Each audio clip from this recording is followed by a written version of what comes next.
26واں زبور، نیک آدمی کی دعا۔ اے خداوند میرا انصاف کر، کیونکہ میں راستی سے چلتا رہا ہوں اور میں نے خداوند پر بے لغزش توکل کیا ہے۔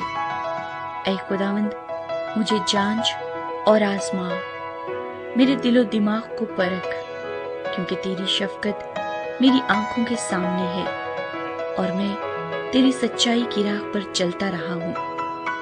میں بیہودہ لوگوں کے ساتھ نہیں بیٹھا، میں ریاکاروں کے ساتھ کہیں نہیں جاؤں گا۔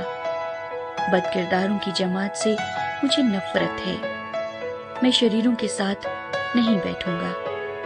میں بے گناہی میں اپنے ہاتھ دھوؤں گا، اور اے خداوند میں تیرے مذبح کا طواف کروں گا، تاکہ شکر گزاری کی آواز بلند کروں اور تیرے سب عجیب کاموں کو بیان کروں۔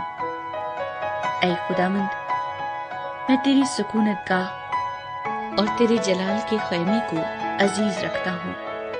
میری جان کو گناہ گاروں کے ساتھ اور میری زندگی کو خونی آدمیوں کے ساتھ نہ ملا، جن کے ہاتھوں میں شرارت ہے اور جن کا داہنا ہاتھ رشوتوں سے بھرا ہے۔ پر میں تو راستی سے چلتا رہوں گا، مجھے چھڑا لے اور مجھ پر رحم کر۔ میرا پاؤں ہموار جگہ پر قائم ہے، میں جماعتوں میں خداوند کو مبارک کہوں گا۔